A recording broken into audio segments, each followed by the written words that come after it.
अस्सलाम वालेकुम नाजिया। वालेकुम सलाम। नाजिया, सबसे पहले तो बताएं, अब आप बेहतर हैं, पहले से खैरियत से हैं?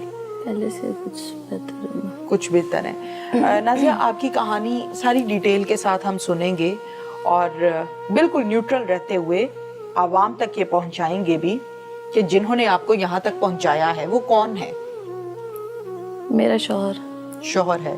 शादी को कितना अरसा हुआ है? मेरी शादी को 10 साल हो गए। मैं 12 साल की एज में मेरी शादी हुई थी। 12 साल की एज में 12 साल की बच्ची तो बहुत छोटी होती है। जी बिल्कुल। ठीक है। अच्छा, मुझे बताएं नाजिया, 3 बच्चे हैं, बेटियां कितनी, बेटे कितने? 2 बेटे और 1 बेटी है मेरी। 2 बेटे हैं। बेटे कितने कितने हैं माशाल्लाह से? मेरा 9 साल का बेटा है और 7 साल का बेटा है और 4 साल की बेटी है मेरी। 4 साल की बेटी है। नाजिया, किसने मारा? वीडियो एक देखी जा सकती है जो हम आपको प्रोग्राम में दिखाएंगे भी। उस वीडियो में क्लियरली नजर आ रहा है कि नाजिया का फेस पूरा लहू लहान है और बड़ा तशद्दुद आमेज अंदाज में, जैसे किसी ने यूं बर्छी या कोई चीज मारी है जिससे ये सारा माथा फट गया है, कट गया है, स्टिचेस लगे हुए हैं, मुंह सूजा हुआ है। नाजिया, किसने मारा था, क्या हुआ था? ये मेरे तसल्ली से, हौसला लेके आहिस्ता आहिस्ता बताएं। मैं 1 साल से मैं इस टॉर्चर के अंदर हूँ। वैसे तो जब से मेरी शादी हुई है तब से ही मेरे ससुराल वाले सब लोग बहुत ज़्यादा टॉर्चर करते होते थे, मारते पीटते थे, क्योंकि मेरी जो भाभी है वो मेरी नंद भी है। वट्टा सट्टा है। जी, वट्टा सट्टा इस तरह से। तो जो भी प्रॉब्लम मेरे भाई के घर होती थी फिर उसका खमियाजा मुझे भुगतना होता था। तो टॉर्चर बहुत ज़्यादा हो चुकी थी तो मैं अपने अम्मी की तरफ आ गई थी। ठीक है। यहाँ पे आके फिर इन लोगों ने यहाँ पे मुझे सुकून से रहने नहीं दिया, क्योंकि ये इमाम मस्जिद थे मेरा हस्बैंड। औरतों में और आदमियों में फ़र्क नहीं समझता होता था। बहुत ज़्यादा मामला थे जो कि मैं बताती भी किसी को तो नहीं बता सकती थी, क्योंकि हमारी अम्मी लोग बहुत शरीफ गरीब लोग थे। तो माँ बाप की इज़्ज़त के लिए जो भी हुआ मैं बर्दाश्त करती रही। इन्होंने, ये मेरा हस्बैंड मुझे ज़बरदस्ती जॉब्स पे लगवाता होता था कि मुझे पैसे चाहिए, जहाँ से मर्जी मुझे ला के दो। मेरा जहाँ से मर्जी का मतलब क्या है? मतलब कुछ भी करो, मुझे पैसे ला के दो। ठीक है। इस तरह से। तो और लोगों के सामने ऐसे रहना कि जैसे इनसे अच्छा कोई भी नहीं है। मैं किसी को चाहती भी बताना तो नहीं बता सकती थी, क्योंकि वो एक इमाम मस्जिद था, मौलवी था, उसके खिलाफ कुछ बोला भी जाता तो फिर मेरे लिए बुरा होता था। इसीलिए एहसास कमतरी होने की वजह से मैं नहीं बता सकती थी। शादी कितने अरसे से है? शादी के स्टार्टिंग से, पहले दिन से ही सब स्टार्ट हो गया था कि दहेज नहीं लेके आई और कि भाई भूखे नंगे लोग हैं, इस तरह से। अच्छा नाजिया, जहेज का दीन में कोई कॉन्सेप्ट नहीं है। तो एक तरफ आप बता रही हैं कि वो इमाम मस्जिद हैं और दूसरी तरफ वो जहेज की डिमांड भी करते हैं, तो ये जरा थोड़ा सा डिटेल से बताएं। वो सिर्फ मस्जिद इमाम लोगों के सामने है। घर में क्या होता है इसका मुझसे बेहतर कोई नहीं जानता। ये सब बहुत ज़्यादा टॉर्चर करना और ये सब। इमाम मस्जिद तो बहुत मोअज़्ज़िज़ शख्सियत का नाम है, जिनको हम फॉलो करते हैं, जो हमें तालीम देते हैं, जिनकी हम तहे दिल से इज्जत करते हैं और करते रहेंगे।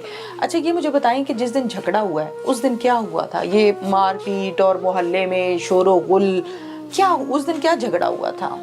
नहीं, ये ऐसे था कि स्टार्टिंग से था ना, जब इन लोगों ने बहुत ज़्यादा हद कर दी।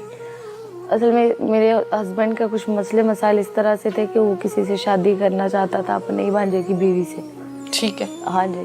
भांजे की बीवी से? जी, उसने अपने भांजे की बीवी की डिवोर्स करवा दी थी, उससे शादी इसने करनी थी। उसकी वजह से ही मुझे ज़्यादा टॉर्चर करता था कि मैंने इससे शादी करनी है, तुम आगे हो, तुम सामने हो। ठीक है। कि ताकि मुझ पे बात ना आए, तुम पे आए, मेरी इज्जत बरकरार है।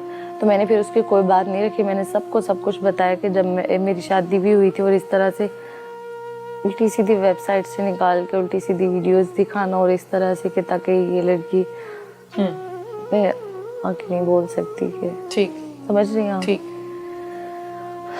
ये सारी, और उसको ये भी नहीं पता कि कोई औरत है या कोई आदमी है, इसमें वो फर्क नहीं समझता। छोटी बच्ची हैं, जिस तरह से मैंने खुद अपनी आंखों से देखा। तो ये सारी चीज़ें जब मैंने लोगों को बताई तो फिर ये मेरा दुश्मन हो गया। मुझे जगह जगह पे इसने टॉर्चर किया। फिर फैमिली में भी आ गई तो इसने मुझे यहाँ पे भी बहुत ज़्यादा मारपीट की और लोगों को मेरी तस्वीरें दे देनी बिला फजूल है। फिर वो लोग जो है ना गलत नज़र रखते होते थे। अब अपने आप को भी यहाँ पे बचाना, महफूज करना बहुत ज़रूरी था। हम फिर खामोश रह डर के हमारे कि हम किसी को क्या बताएं। पहले भी मैं थाने गई थी नहीं समझ आई, किसी ने नहीं सुनी। फिर हम लोग नहीं गए डर के मारे, क्योंकि ये हमें डराते होते थे, धमकाते होते थे कि भाई तुम जाओ, थाना कचहरी पुलिस सारे हमारी जेबों के अंदर है। जैसा हम ये कौन कहता है? मेरा शौहर गुलाम मुस्तफ़ा। गुलाम मुस्तफा, आपके शौहर कहते हैं थाने कचहरी मेरी जेब में है। जेब में है वो सारे, तुम जाके देख लो, वो सब मेरी पैरवी करेंगे, तुम्हारी नहीं। इन्होंने इस तरह से बोला था। तो जब हर तरफ से मामला बहुत बुरे हो गए थे, तो फिर मैं घर से चली गई कि एक बार फिर से स्टैंड होते। मैं कोर्ट भी गई थी पहले, जब मेरे पास पैसे थे, मैं जॉब अच्छा, कर एक रही थी। एफआईआर दर्ज हुई थी जो ये हुई थी कि आप एक गवाह हैं, वो क्या मामला है? नहीं मैम, मैं कोई अगवा नहीं थी बिल्कुल भी, ये सब झूठ है। ये इसका मामला क्लियर ये है सारा कि इन लोगों के मारपीट करने की वजह से, क्योंकि मेरे पास 10 रुपए भी नहीं थे किसी भी चीज़ के लिए कि मैं कुछ भी करती। अगर मैं काम नहीं करूँगी तो मैं अपने मामला कैसे देखूंगी बगैर पैसों के? इस पाकिस्तान में कुछ भी नहीं होता। आप हौसला लें, आहिस्ता आहिस्ता बोलें। इसने जब तलाक़ें दे दी थी, मैंने सुलह कर ली थी इससे। बाद में भी मेरे भाई ने कहा कि गुनाह का जिम्मा हमारा, तुम सुलह कर लो। गवाह है मेरी अम्मी, मेरे बहनें, मेरी बच्चे, सब इस बात के गवाह हैं। इसने मुझे 3 तलाक दे दी थी जुबानी, लेकिन फिर भी इसने कहा कि भाई नहीं, मैंने जो है ना स्कूल लेके जाना। इसने फिर मुझे धमकियाँ लगाई कि अगर तू मेरी नहीं रही तो मैं तुझे कहीं का भी नहीं रहने दूंगा, मैं तुझे जान से मार दूंगा। तेरी जुर्रत नहीं है कि तू अपने आप को महफूज कर पाए यहाँ पे। इस तरह से मुझे बोला। तो बहुत ज़्यादा ज़ोर ज़बरदस्ती के बाद मैंने सुलह तो कर ली, लेकिन जब मेरी तनख्वाह आई, इसने मुझसे पैसे लिए और ये वापस चला गया। बोला मेरी माँ कहती है कि जिसने आने इधर आए, नहीं आना तो बाहर में जाए, मैं अपने बेटे की शादी करवा। आप क्या नौकरी करती थी? मैं पहले जो है ना एक मॉल में जॉब करती थी, वहाँ का माहौल अच्छा नहीं था, मैंने वहाँ से छोड़ दिया। फिर इन लोगों ने बर्गर और शवारमा के काउंटर लगवाए मेरे से, ये बेचती होती थी मैं सड़कों पे। जी बिल्कुल। और फिर उसके बाद इन्होंने मुझसे गारमेंट्स का काम कर, जो पब्लिक वो होती है ना, बाजार होती है, रेगुलर बाजार जो उनसे होते हैं, इन्होंने फिर मुझसे वो लगवाए। उसके पैसे भी इन्हीं को जाते थे। शौहर ने? जी मेरे शौहर ने, किसी और ने नहीं, मेरे अपने ही शौहर ने। तो क्योंकि इसकी सैलरी बहुत कम होती थी, और इसने कभी कहना कि मैंने बाइक लेना है, कभी कोई चीज़ लेनी है, कभी फ़ोन लेना है, कभी लैपटॉप लेना है, ऐसे। इसी वजह से फिर मुझे इसको। फिर ये सर कैसे फटा, वो सारा लहू लहान जो वीडियो बहुत फेसबुक पे वायरल है? मैं घर से चली गई थी कि अपनी, जब मैं इस काबिल हो जाऊंगी कि मेरी जेब में पैसे होंगे, फिर इसके बाद मैं कोर्ट कचहरी जाके अपने बच्चे भी ले लूंगी। और बच्चे इसी के पास थे? बच्चे इसी के, भाई ये गन पॉइंट पे लेके गया था हमसे लोगों को इकट्ठा करके। ठीक है। इसके साथ कुछ लोग थे, तो मैं वहाँ से चली गई। फिर मैंने मीडिया से हेल्प लेने की बड़ी कोशिश की, लेकिन नहीं पहुँच पाई मैं मीडिया तक। मुझे कुछ समझ में नहीं आया कैसे पहुँचना है।